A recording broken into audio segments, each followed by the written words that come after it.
Primeira pergunta é, taça influencia a degustação de vinhos? Lembrando que a minha metodologia de ensino de vinho é sempre fazer com que os meus alunos pensem. Vocês precisam pensar. Vocês precisam começar a ter raciocínio lógico sobre vinho. Sobre produção, sobre mercado, sobre estilo, porque tudo vai começar a ficar mais fácil. Então, vamos pensar o seguinte, taça influencia a degustação dos vinhos? Então, vamos começar a responder por aí. Quem quiser pode ir respondendo aí. Responde aí no chat que eu vou fazendo algumas interações. Taça influencia? E até onde influencia? Então, vamos pensar o seguinte. Não tem como não. A gente compara dois produtos taça, certo? É uma ferramenta importante para a degustação. Não tem não. Não tem como não influenciar de alguma forma. Tamanho, elegância, né? A parte de todo o contexto, né? A tua expectativa criada, a gente já falou que expectativa é super importante, porque vai te criando uma, entre aspas, influência na tua degustação. E a gente falou também que profissionais técnicos, degustadores técnicos, cada vez mais têm que trabalhar para deixar essa parte de gosto pessoal de lado e focar na questão técnica. Então, influencia. A grande questão é até onde essa influência já é comprovada cientificamente ou não, e até onde essa influência ela é mais lúdica do que necessariamente técnica. Influencia, é óbvio. Eu já estou dando dica para vocês dizendo, olha, quando vocês forem tomar vinho, escolham a melhor taça que vocês tiverem. Quando vocês forem degustar vinho, avaliar vinho, escolham a melhor taça técnica que vocês tiverem. E podem ser coisas diferentes. Uma coisa é uma taça super elegante. Então, vamos lá. Vamos pegar aqui um exemplo. Eu gosto de fazer exemplo prático. Vamos pegar aqui. Uma coisa é tomar vinho numa taça dessa. Extremamente linda, leve, cristal, maravilhosa. Ela é feita aqui exatamente com um bojo bem largo. Exatamente para facilitar a aeração, etc. E um bocal fino para concentrar aromas. Uma coisa é tu tomar vinho nessa taça. Ela é linda, pode tomar vinho. Agora, fazer degustação técnica nela não é adequado. Tu pode pegar, para tirar, se precisar esquentar a taça, enfim, não é a mais adequada. Agora, com certeza, uma degustação técnica, essa taça é mais fácil de manusear, é o mesmo tamanho. Outra coisa, tu levar essa taça para uma degustação que tu vai fazer fora, é muito mais fácil do que tu levar uma taça dessa, né? Vou contar a história dessa taça aqui para vocês mais adiante. Essa taça aqui, ela não tem no Brasil. Essa aqui foi a última turma do MBA do vinho que foi estudar lá na Itália com a gente, final do ano passado, e que trouxe essa taça, cada um ganhou uma taça lá. Eu vou contar que a gente ajudou a desenvolver essa taça aqui, e trouxeram no colo abraçada. Então foi, imagina trazer da Itália para cá essa taça abraçada, protegida do mundo, literalmente no colo, no avião. Levar essa taça é muito ruim. Ela é grande, agora essa é muito mais fácil. Então, quando a gente fala de técnica, ou seja, avaliação, é importante escolher uma taça mais adequada. Então, se a gente está falando que tem o mesmo tamanho, então isso é um ponto importante. Ok? Bastante importante, inclusive. Tá, vamos voltar aqui na nossa apresentação. Bom, então esse primeiro ponto. Vamos lá. Começando por composição. Ou seja, o que compõe, como é feito, como são feitas as taças. Primeiro ponto, e uma grande dúvida, é cristal versus vidro. Então, a gente precisa entender que cristal é vidro, para começar. Primeiro ponto, tá? Cristal é vidro. Então, isso a gente já precisa entender. Agora, a gente não tem como negar, por exemplo, que tem taças que são mais bonitas, mais elegantes, melhor desenvolvidas. E aqui a gente tem duas taças. Então, tem uma primeira taça aqui no nosso lado esquerdo, que é uma taça mundialmente conhecida, uma das melhores taças do mundo, que é a Zalto, chamada Universal. Zalto é uma empresa incrível, faz taças incríveis, caríssimas. Aquela que eu falei que custam quase R$400 hoje, tá? Visualmente dá para ver a diferença. Então, essa primeira taça aqui, então vamos marcar que esquece que é a número 1, tá? A taça da Zalto. Essa primeira taça aqui, olha a elegância da taça, né? Olha a estrutura que ela tem. Olha como ela é elegante, dá vontade de pegar, né? Mas a leveza dessa taça é algo. Então ela é feita de cristal. Cristal é um vidro que recebe uma quantidade, principalmente de chumbo e alguns outros elementos que podem substituir, até 20, alguma coisa por cento, né? Normalmente 24%. para deixar ele muito mais fino, transparente. Então, também fica mais leve, mais fino, mais transparente. Muito mais elegante, muito melhor para se avaliar vinho, porque tu consegue ver melhor através dele. Enquanto o vidro tradicional, certo? É composto, não recebe chumbo ou outros elementos para deixar ele um pouco mais resistente, e para ele ficar resistente que ele precisa ser mais grosso.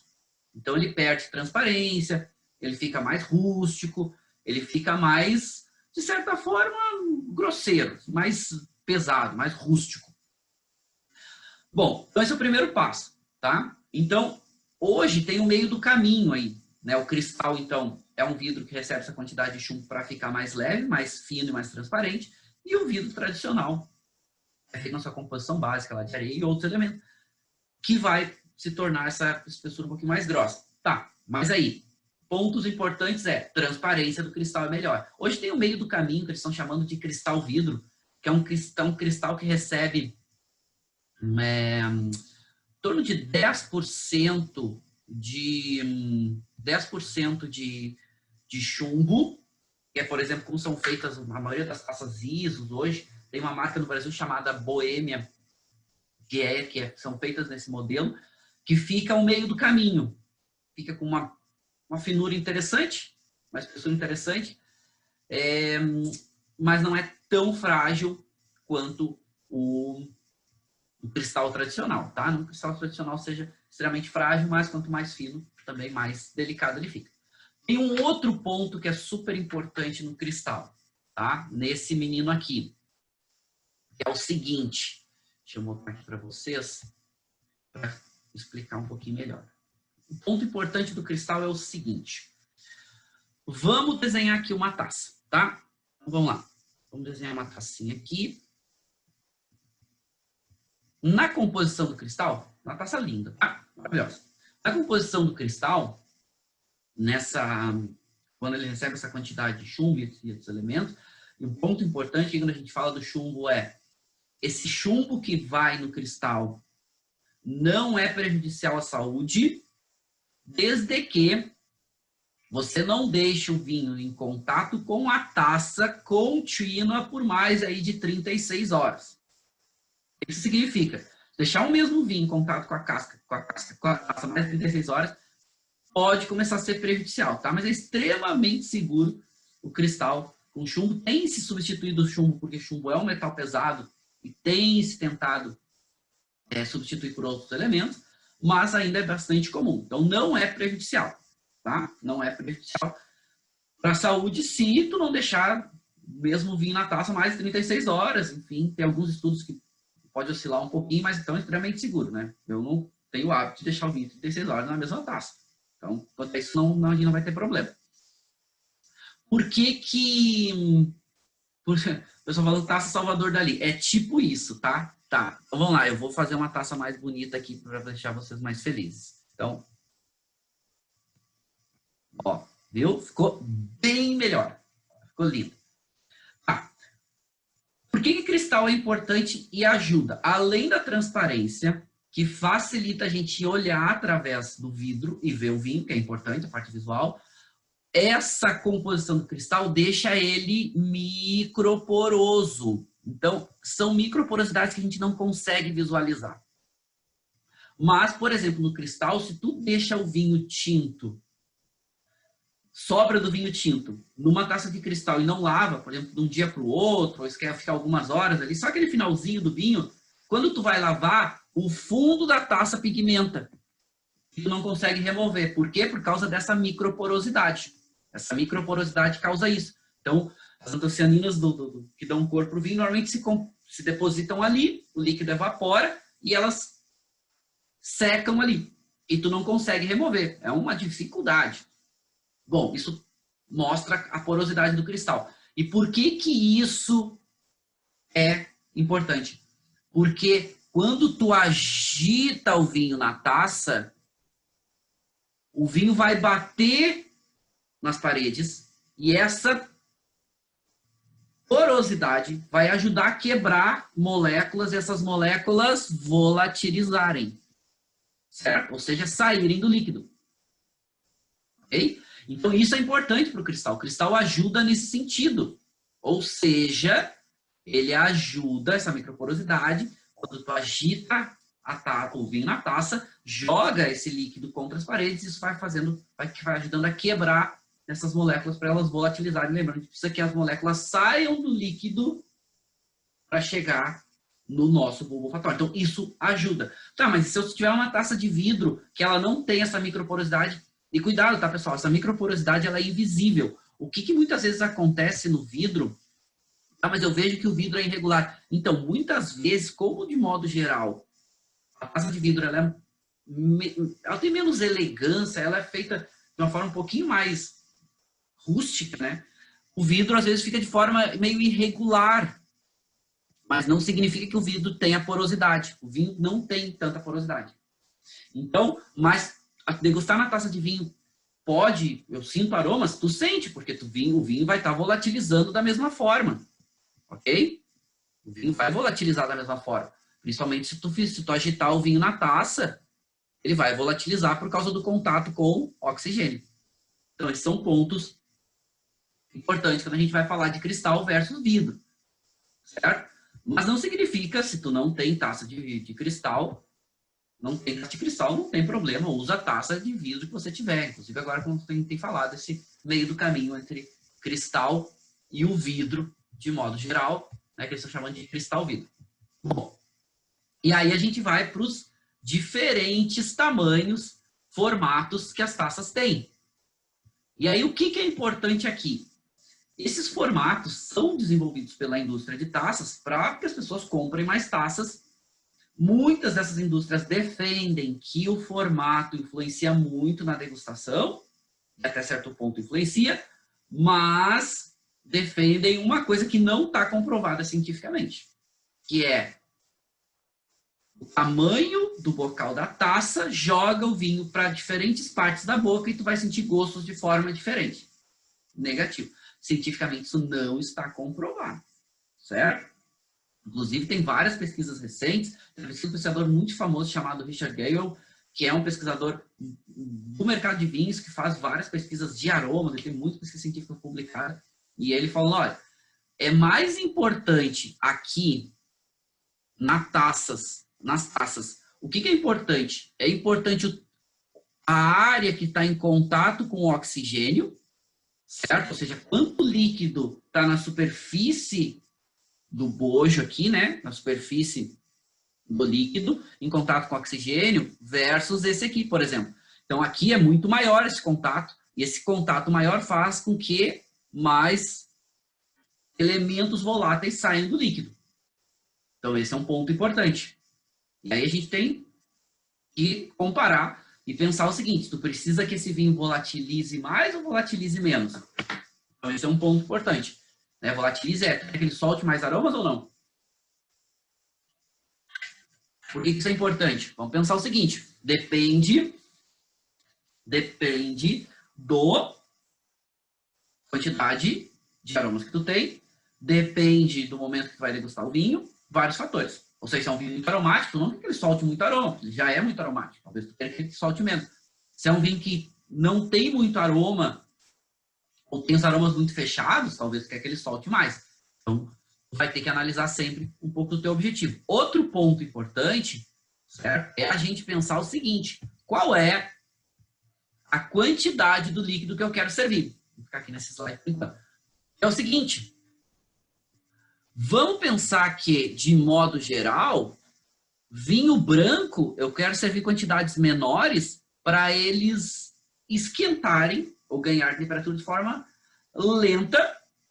E conforme ele vai esquentando, eu já tomei antes dele esquentar. Porque se eu sirvo uma quantidade maior, por exemplo, de vinho, ele vai esquentar antes de eu terminar de tomar. Já no vinho tinto, como tu tem uma temperatura mais alta, tu pode servir uma quantidade um pouco maior e não tem problema dele esquentar, porque daqui a pouco a temperatura não vai ser um problema. Outra coisa importante é perlagem. Inclusive foi desenvolvida essa tacinha aqui chamada Flute, exatamente por causa de perlagem. Ela é ruim por causa do bocal dela, mas ela é muito boa porque faz com que tu sirva uma quantidade menor de líquido mas que fiquem, de certa forma,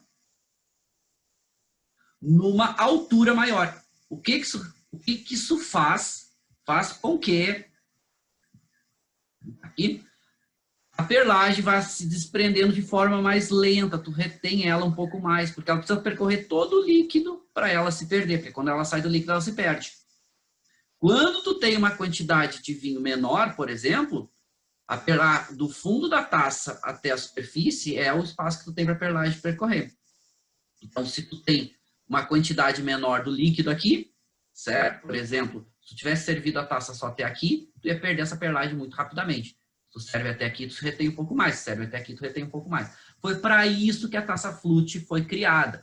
Só que ela é muito contestada, principalmente para o pessoal de champanhe, que produz os espumantes mais complexos do mundo. Não tem como a gente comparar com outras regiões. Outras regiões podem produzir espumantes também muito complexos, mas, de modo geral, em consistência, champanhe é que tem mais destaque. E eles contestam, eles falam, olha, essa taça aqui, ela é ruim para os aromas de champanhe, que são aromas complexos. Então, por exemplo, champanhe defende uma taça para champanhe, que é a taça de vinho branco, porque tem um bocal maior e facilita tu consumir o vinho e tirar as melhores experiências. Porque uma coisa que a gente precisa também entender é o seguinte, na hora que a gente vai tomar, esse bocal aqui da taça flute, ele é difícil, quando eu coloco a taça na boca, o meu nariz normalmente fica de fora do bocal da taça. Então eu perco alguma parte aromática na hora que eu estou consumindo. Já uma taça assim, por exemplo, com bocal largo, a tua boca e o teu nariz vão ficar, o teu nariz, pelo menos na hora de consumir, né, de tomar o vinho, vai ficar dentro da taça, dentro do bocal da taça, tu vai estar pegando aromas, recebendo aromas ali. Então esse é um ponto que o pessoal de champanhe defende, ter uma taça com um bocal um pouco maior, para ajudar a volatilizar, etc. E o próprio champanhe é um espumante que tu toma a temperaturas um pouco mais altas. Tá? Então esse é um ponto que é de se avaliar também. Tá, vamos lá. Vamos avançar. Ponto importante, a gente já falou, né? É o cérebro que monta a degustação. Então, se visualmente a taça é mais bonita, nos agradou mais, a gente tem uma predisposição grande para ter uma tendência. Uma predisposição é uma tendência grande a gostar mais do produto. Então, esse é um ponto importante. Vamos pensar o seguinte. E aqui falando dessa taça, que eu falei que a gente ia voltar mais. Essa é uma taça linda. Ela está simplesmente espetacular. Né? Ela foi uma taça que foi desenvolvida pela uma empresa que se chama VD Glass, que é a maior empresa de taças da Itália, uma das maiores do mundo, e foi uma linha que eles são muito, muito fortes no ramo de cervejas. Fazem taças incríveis para cerveja. E agora começaram já desenvolver alguma coisa para vinho, agora estão desenvolvendo uma linha um pouco mais elegante. E o Tias Innovation, esse laboratório de análise sensorial que trabalha na Itália, ajudou a desenvolver essa taça. Ela funciona para quê? Qual é a ideia dela? Ela é linda. Então, tu imagina que tu tomar um vinho nessa taça é extremamente chamativo. Tipo, tem vontade de provar. Tem vontade. A gente ganhou essas taças, quando os alunos ganharam essas taças, todo mundo queria provar, queria botar para teste. Né? Seguidamente vocês veem, né? Vocês vão ver na internet aí alguns alunos nossos que trouxeram, eles botando. A taça é simplesmente espetacular. E qual é a ideia dela? É que ela substitua um pouco a função do decanter. Em que sentido? Aqui, ó. Em tu ter uma área bem ampla aqui no bojo para contato com o vinho. Então, tu serve uma quantidade relativamente grande de vinho tinto e tu tem essa área aqui. Então, tu vai mais ou menos servir até aqui o vinho. Tem uma área bem grande de contato com o oxigênio e volatiliza bem. E o bocal vai fechando para concentrar os aromas em direção ao teu nariz. Então, ele é grande o suficiente para na hora que tu vai tomar, o teu nariz ficar dentro da taça, okay? E concentra toda essa informação aromática direcionada. É um misto de uma taça decanter, taça Bordeaux, taça Borgonha, um meio do caminho. Mas é uma taça linda. Então, o que eu quero dizer para vocês? Visualmente, o impacto é muito grande. Tu quer provar, tu quer pegar, tu quer sentir a taça, tu quer... Então, esse é um ponto importante. Então, a taça elegante, ela tem isso também. Então, a gente não pode esquecer esse ponto. Que isso é algo relevante nesse sentido. A elegância pode não ser tecnicamente uma melhor taça, mas já vai depender muito da funcionalidade dela. Inclusive, uma das maiores empresas, uma das empresas que produz carros mais caros do mundo, oficializou essa taça como sua taça oficial dos banquetes deles, que eles dão para alguns clientes, etc. É essa taça aqui que é utilizada. Uma empresa muito importante lá da região central da Itália. O nome vocês já praticamente sabem. Mas vamos lá. Vamos avançar. Tá? Esse é um ponto importante, mas a gente tem outros pontos. Lembrando, pontos importantes para sentir aromas, as moléculas precisam volatilizar para chegar aqui no nosso epitélio olfativo. Ou seja, tanto pode ser por via direta, nasal, por via indireta, retronasal. Isso significa que é importante volatilizar moléculas. Pontos importantes também. Não existe mapa da língua. Gente, por favor, aluno do Marcelo que fala em mapa da língua, ele reprova em qualquer curso. Não existe. Uma pesquisa científica mal feita, mal elaborada, começou em 1901. Depois, nos anos 40, foi resgatado. E isso ganhou uma profundidade, ganhou uma dimensão. Todo livro de escola no mundo praticamente tem isso aqui, e isso é errado. E diz o seguinte, que em áreas diferentes da língua, tem concentrações de papilas gustativas que tu vai sentir determinados gostos básicos. E os gostos são doce, salgado, ácido, amargo e humano. Então, na ponta é o doce, no fundo é o amargo, nas laterais é o salgado e o ácido, azedo e ácido. Vamos considerar a mesma coisa, tá? Sinônimos aqui por enquanto. Não existe mapa da língua. E por que que isso é importante? Porque aquela história que os criadores de taça falam que é o seguinte, olha, a taça tem o bocal desse formato para jogar os vinhos para o lado da língua para facilitar a acidez. Mentira, besteira. Cientificamente isso não é comprovado. Ou seja, pode aumentar o tamanho do gole, que vai ter um impacto maior do vinho na boca. Mas jogar para determinadas áreas, a doçura é na ponta, a acidez é do lado, não. As papilas gustativas estão distribuídas em locais diferentes da língua e elas captam os gostos básicos em diferentes partes da língua. Pode sentir o doce tanto na ponta, quanto no meio, quanto na lateral, quanto no fundo, e assim sucessivamente. Então, essa história de jogar o vinho para determinado local, para sentir uma maior intensidade de gosto, não confere, certo? Mas, conta-se aí, os grandes criadores de taças, os grandes produtores de taças defendem isso. Não, porque joga o gole para a lateral e facilita a acidez. Isso não é comprovado, ok? Então, esse é um ponto importante. Bom, vamos lá. Esse é um ponto importante, que é a quantidade de papilas gustativas que cada pessoa tem.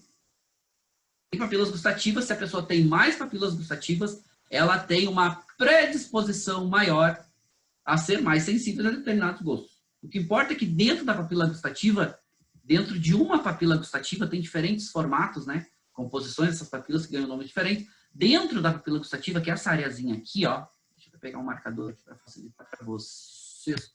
Dentro dessa papila gustativa aqui, tá?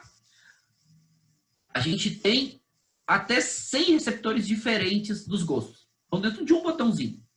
Quando tu é um super taster é o seguinte, tu tem mais papilas gustativas, tu é mais sensível. Não significa que tu é melhor degustador, que são esses caras aqui da direita. Ou seja, tem mais papilas, são mais sensíveis, ou podem ser mais sensíveis a determinados gostos, porque não é só a quantidade de papilas, mas a quantidade de receptores em cada papila. E o no taster normalmente tem menos. E é um cara mais resistente, de certa forma. Tolera mais, por exemplo, amargor, tolera mais doçura. Não é uma regra. Cada pessoa tem uma composição. Qual que é o melhor degustador? Depende. Vão ser treinados e podem ser bons degustadores da mesma forma. Certo? De modo geral, no taster a gente tem 25% da população mundial, super taster mais 25% da população mundial e 50% da população está nesse meio do caminho. Então, esse é um ponto mais importante do que a história do que jogar o líquido para sentir a acidez na lateral. Não, isso não existe. Tá? Bom, vamos lá. Composição da taça. A gente encerra nesse slide aqui, depois a gente passa para a nossa degustação. Composição da taça. Isso é importante. E aí, diferentes composições, estruturas vão fazer com que o vinho se apresente de uma forma diferente. Esse é um gráfico muito legal, um gráfico da Winefolly. A Winefolly é um site que tem muito conteúdo aberto lá, público, para vocês consultarem, é em inglês, mas é muito legal. É winefolly.com. E os autores, eles têm a habilidade de criar gráficos muito, muito legais. Esse gráfico aqui é um gráfico bacaninha deles lá, que eu recomendo que vocês acompanhem, tá? Porque eles fazem, na verdade, muito conteúdo de vinho de forma visual. Então, vamos lá, vamos pegar assim. A estrutura, certo, da taça é composta por 4 conjuntos. Então, 4 conjuntos são relativamente importantes, apesar de terem importâncias diferentes. Um é a base, ok? Da sustentação, inclusive tem se criado taças de vinho sem essa base. Ela fica, como é que ela fica de pé? Ela não fica, ela fica deitada, certo? Exatamente, o vinho fica deitadinho, aí o vinho fica, quando a taça fica deitada, o vinho fica na lateralzinha, tá? É uma criação diferente. Assim como criaram a taça sem haste, né? Sem haste e sem base, então não tem base e também não tem haste, tem só o bojo aqui. É outro conceito. Bom, vamos lá. De modo geral, 4 estruturas importantes. Base, haste, bojo e bocal. Por que elas são importantes? Bom, primeiro, a haste e a base. A base é para a taça ficar de pé e a haste foi criada para se segurar a taça. Então, segura-se a taça pela haste. Para isso que ela foi criada. Certo? A maior, menor, bom, aí vai muito do design, vai muito de outros fatores, mas ok. Tu pode também segurar pela nossa base, não tem problema. Ou tu segura pela base ou tu segura pela haste. A haste foi criada para isso. Então, funciona. Agora vamos falar o seguinte, o bojo é importante. Quanto maior é o bojo, quanto mais contato do vinho com o oxigênio, mais a gente tem uma volatilização, ou seja, um impulso para volatilização. Então, aqui a gente comparando, por exemplo, uma taça grande de Bordeaux versus uma taça de vinhos tintos menores. Então, tem vários tamanhos de taça, várias proporções. E comparando, por exemplo, com a taça que eles chamam de Borgonha. A taça de Borgonha é uma taça que ela é mais larguinha, então é essa taça aqui. E, inclusive, tem o tal dos bocais, né, apontando para as laterais, que era, teoricamente, os criadores disseram que é para facilitar a acidez, porque tu joga o vinho Pinot Noir da Borgonha para as laterais, para sentir mais acidez. Então, a gente já sabe que isso não é verdade, tá? Mas ela é linda, tem um bocalzinho mais aberto, mas esse bocal mais aberto joga mais líquido na boca. Então, se a gente for pensar que Pinot Noir, por exemplo, é um vinho tinto normalmente mais leve do que um corte bordalês de Cabernet Sauvignon e de Merlot, então faz sentido ter um gole maior de Pinot. Okay? Então, isso a gente pode comparar. E o contato do líquido com o oxigênio, ou seja, quanto mais contato a gente tiver do líquido com o oxigênio na superfície do líquido, mais vai volatilizar. Então, isso é importante. Outro ponto importante que a gente falou, né? O tamanho do bocal para o tamanho do gole. Então, por exemplo, espumante é um vinho que, quando ele entra na boca, por causa da perlagem, ele é mais intenso. Normalmente tem uma acidez maior. Então, também tu tendo aqui na taça flute, tu tem um bocalzinho mais fininho, facilita que tu tome um gole um pouco menor do espumante. Aí começaram a falar, por exemplo, e foi uma evolução interessante, que essa taça flute de espumante, ela era ruim por causa dos aromas, que tu não conseguia sentir porque o bocal era muito pequeno. Aí se desenvolveu a taça chamada tulipa, que é essa do ladinho aqui, onde tem um bocal um pouquinho maior. Então faz um formato da flor tulipa, ela funila um pouco para ter menos líquido aqui na parte de baixo, mas ajuda a reter um pouco a perlagem, enfim, tem um bocal um pouco maior. É um híbrido, né? Entre uma taça de vinho branco e uma taça flute, que é a taça, inclusive a taça tulipa é a taça oficial do espumante brasileiro. E é muito legal. É uma taça que é uma das que eu mais gosto. Inclusive a Ferrari, a produtora de espumantes lá da Itália, do norte da Itália, lá do Trento, que é um dos maiores também produtores de espumante de alta qualidade no mundo, eles desenvolveram uma taça tulipa que tem um bocal ainda maior. é para valorizar os produtos dele, né? A taça da Ferrari é linda, é muito legal, então também segue um pouco dessa linha. Antigamente se usava, né, chamada coupé para espumantes, e não era uma taça muito adequada, porque qual é o problema dela? Perdia-se muito rapidamente a perlagem. Tinha uma quantidade de líquido relativamente pequena, mas ficava muito distribuída e a altura do líquido era pequena e se perdia muito rapidamente toda a perlagem. Mas durante muito tempo se utilizou. Bom, e aí tem vários modelos. E por isso, por causa dessa sequência de criações e que não param de crescer, e isso é muito legal, que se criou a taça ISO, que é a taça padrão de degustação. ISO porque ela é normatizada pelas normas científicas ISO. Então ela tem um padrão, ela tem um modelo que foi criado para que todo mundo, quando fizesse pesquisa científica, análise sensorial, tivesse um mesmo instrumento. Então isso foi padronizado, isso é uma pesquisa lá dos anos 70, ela é padrão, então todo mundo que usa metodologias ISO no mundo, que são as mais importantes, usam essa taça para fazer a parte de análise sensorial. E eu gosto de usar ela para fazer a parte de avaliação, como a gente está fazendo aqui, né, abordagem sensorial, esse nosso approach, também é bacana. Ela é legal porque a dosagem que tu serve nela não é muito grande, tu padroniza um tamanho, tu padroniza uma dosagem, normalmente tu vai servir ela até aqui, que vai ficar numa dose entre 25 e 50 ml, vai depender muito do que tu está avaliando, qual é a dosagem, etc. E aí tu tem uma mesma volatilização, tu tem um bocal que concentra um pouco essa questão dos aromas, etc. Então, por isso que foi criada a taça ISO. E a taça ISO ela é padrão não só para vinho, mas para todas as bebidas do mundo. É a mesma taça. Essa é uma taça padrão para ser feita, para serem realizadas as degustações. Ok? Bom, e a taça que a gente vai utilizar para provar o nosso vinho agora. É o nosso vinho Malbec. Sim, falar de taça exige ainda muito tempo, tem muito assunto para a gente falar, isso é uma introdução, mas é uma introdução legal. Então a gente já está mais ou menos entendendo o que influencia ou não na degustação. Vamos provar aqui, então, quem não tem, ou quem vai provar um vinho, vou provar um Malbec. Hoje a gente ficou falando sobre ele, sobre Malbec, então, quem puder, para avançar e ajudar no seu estudo, vocês podem utilizar essa tacinha aqui. Só está perguntando aqui sobre o nome do pesquisador Richard Gale, é G-A-W-E-L, Gale, assim, certo? Então, Richard é Richard convencional, tá? Eu boto aqui nos comentários para vocês.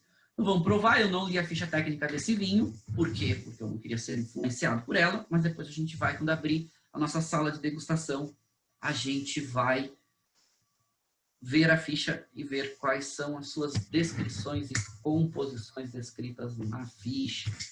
Esse é um projeto legal. O preço dele, como eu falei, tem variado, mas é uma boa alternativa para um Malbec de uma qualidade alta por um preço não tão intenso. A primeira coisa sempre, né? Tira a taça, vê se ela está limpinha. Uma das coisas que a gente não falou e a gente pode falar é sobre limpeza da taça. Limpeza da taça é super importante, fundamental. Evitem muito detergente. Prefiram usar água morna. Água morna ajuda a limpar. Lavem a taça assim que vocês terminarem de utilizar, para não ficar acumulando resíduos, etc. E sempre fazer polimento. Polimento é um pouco de álcool, um pano, de preferência um pano de linho, que não solte pelinho. E pega álcool acima de 70%, álcool líquido de preferência, não álcool em gel, que fica um pouco mais melecado. E aí tu vai limpar, depois que tu lavou a taça tá sequinha, tu vai polir, que é passar um pouco de álcool com esse paninho para tirar as impurezas, resíduos, etc. Nunca, quando lavar a taça e for polir ou secar, fazer isso segurando a base ou a haste, né? Nunca faça isso com o pano. Você sempre faça segurar pelo bojo, não vou segurar, vou pegar para não sujar minha taça, e aí segura firme o bojo e aí vai com o paninho fazendo polimento ou secando, certo? Bom, sempre cheira para ver se não tem resíduo, cheiros. Vamos provar o nosso vinho, um Malbec Eu gosto sempre de uma dosagem algo em torno de 25 ml para provar. Aqui até passou um pouquinho, chegou a uns 30 provavelmente. Bom, vamos lá. Nossa primeira taça ISO padrão, é exatamente esse o objetivo da taça, então a gente tem que padronizar. Tem uma distância grande, é um ponto importante, tá, pessoal? Essa distância que vai, aqui é onde está a superfície do líquido até o bocal, exatamente para facilitar a volatilização. E essa taça ela foi desenvolvida com bojo um pouquinho mais largo, o bojo um pouquinho mais comprido e o bocal um pouquinho mais fechado, exatamente para jogar os aromas, centralizar os aromas aqui no bocal um pouco menor. É completamente diferente, por exemplo, de uma taça Bordeaux intermediária, que tem um bocal muito maior. Certo? Bom, vamos lá. Então, começando pela parte visual, o Malbec normalmente tem uma concentração de cor, depende do estilo do produtor. A tendência é o seguinte, tem produtores que fazem Malbec menos concentrados, um pouco mais leves, frutado, um caráter de fruta vermelha, uma acidez média, tanino não muito intenso. E os produtores mais tradicionais, como o Malbec ganhou mais fama, um pouco mais concentrado, com mais cor, com mais intensidade, com mais estrutura de modo geral. Esse é um Malbec que segue essa linha, um pouco mais concentrado, que é o Malbec que eu queria, que é um Malbec um pouco mais tradicional. Vem mudando esse perfil. A gente vê aí nos últimos anos mudando esse perfil de concentração, de intensidade de aromas, de fruta, aquelas fruit bombas, muita madeira, por um estilo um pouco mais elegante, onde tem uma acidez também um pouco maior, equilibrando o conjunto. A intensidade de fruta é elegante, o vinho complexo, a madeira equilibrada. Enfim, vamos provar esse vinho para ver o que ele apresenta. Primeira coisa visual, então inclina a taça, 45 graus, superfície branca. Eu já preparei meu palato, quem não preparou o palato, prepare, ou seja, toma um gole d'água, enxágua a boca, vê se a boca está equilibrada, as etapas que a gente já passou aí nas aulas passadas. Bom, inclina, mas eu não botei vinho na boca, meu primeiro gole vai ser para dar uma equilibrada no palato. Então inclina, 45 graus, que a gente vê aqui muita intensidade de cor, entre média e muita, na borda um pouquinho menos concentrado, né? A parte central bastante concentração. Uma cor rubi, ou seja, bastante vermelho. Bastante brilhoso, límpido, não tem impurezas, bastante brilhoso ainda. Vim em 2016, mas apresenta bastante cor ainda, visualmente. Primeiro aroma, sem agitar. A gente já percebe um vinho com uma intensidade média, perfil de fruta bem evidente, um perfil especiado bem evidente, provavelmente da madeira, e esse caráter de uma fruta madura. Não chega a ser sobremadura, mas uma fruta madura. Tem nesse primeiro aroma uma nota defumado, lembra um pouco de fumaça e lembra um pouquinho de alguma coisa curada. Parece um toquezinho de carne curada, parece alguma coisinha nesse sentido. Legal, aromas bem positivos. Agora vamos agitar a taça.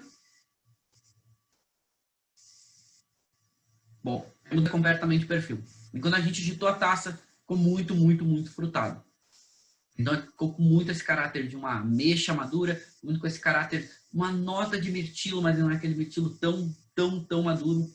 Um mirtilo relativamente fresco, né? Bastante fruta preta, mas esse toquezinho de fruta vermelha é bem gostoso, chega até um pouco mais fresco, um pouco mais complexo. Tem uma nota, tem duas notas interessantes. Tem uma nota floral interessante, talvez lembre de alguma coisa para violeta, não é a mais pronunciada, mas ela aparece. E tem uma nota que lembra alguma coisinha de erva, lembra alguma coisa de uma erva seca, lembra alguma coisinha, um toquezinho de dio, né, chama de endo. Gostoso, bem interessante. E esses aromas que me remetem a alguma coisa, alguns caráteres especiados aqui. Até lembra um pouquinho, essa nota que eu lembrei de fumaça e de defumado, lembra um pouquinho de cravo, quando tu esquenta o cravo, né? Então, esse aroma interessante. Vamos provar a boca. Bom, primeiro gole, a gente nunca vai avaliar. Boca.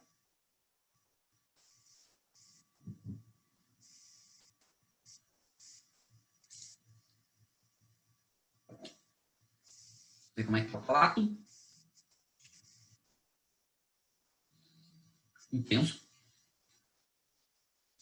Mas o prato é legal. Posso começar a avaliar ele agora. Então, vou botar um gole na boca.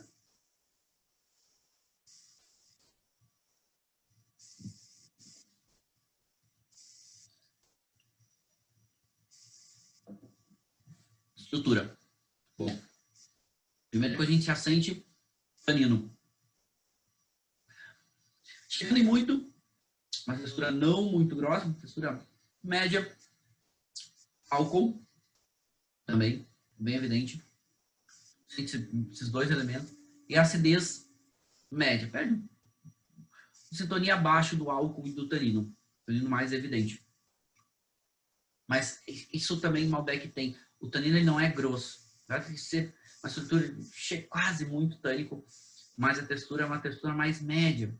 Não é tão rugosa, não é tão adstringente. Interessante. E o caráter de sabor em boca, também interessante. Então, a gente pegar o conjunto, é um vinho seco, mas com caráter de fruta madura. É um vinho que tem tanino chegando em muito, mas essa textura média, quase indo para fina.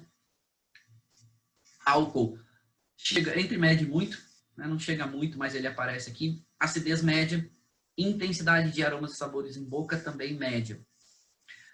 Mas ele tem uma boa complexidade em boca desses aromas e sabores. Então, primeiro lembra esse perfil de fruta, e a fruta na boca até um pouco mais fresca de um modo geral.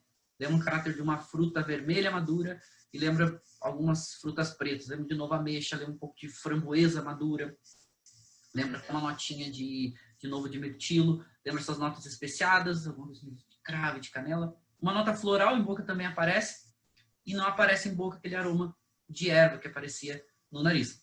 Mas uma boa complexidade. Agora, com certeza, ele é mais intenso que necessariamente complexo. Um vinho que relativamente agrada, de modo geral, mas vai bem com... Precisa de algumas coisas aqui, né? Comida para harmonizar ele, vai ficar melhor. Vai deixar ele mais interessante. Final dele. Ele fica com a estrutura um pouco mais do que os sabores. Então, a gente tem a persistência aromática, né? Persistência final média, mas a estrutura fica um pouco mais, com um pouco mais de tanino. E até essa sensação, ele esquenta um pouquinho a boca. O nível de qualidade desse vinho, bom, né? Sobe um pouquinho aí de bom. Talvez entre bom e muito bom. E interessante. Um vinho, bom perfil de Malbec, mostrando um pouquinho mais, pouco mais de frescor, de modo geral, né? Aquela intensidade de fruta, né? Aquela intensidade de fruta sobre madura, né? Aquela sobra de madeira, né? Os elementos mais integrados. Interessante, bom o perfil como ele está se apresentando assim de modo geral. Gostei do perfil dele. Eu não sei dizer para vocês o preço dele agora, né? Não pesquisei, mas depois a gente pode dar uma olhada aí. Quando eu comprei ele na época, eu paguei algo em torno de R$70, certo? Em promoção na Wine, 69, enfim, né? Na wine.com.br. Então, não sei, a última vez que eu vi estava 90 e alguma coisa. A oscilação está acontecendo. Eu não sei se vocês entram lá. É um vinho que é importado exclusivamente pela wine.com.br pro Brasil. Certo?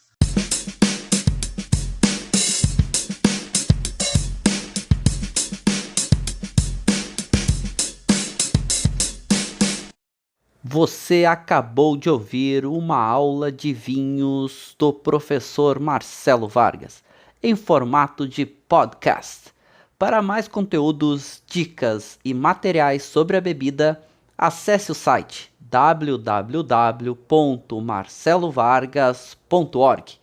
Um forte abraço e até o próximo encontro.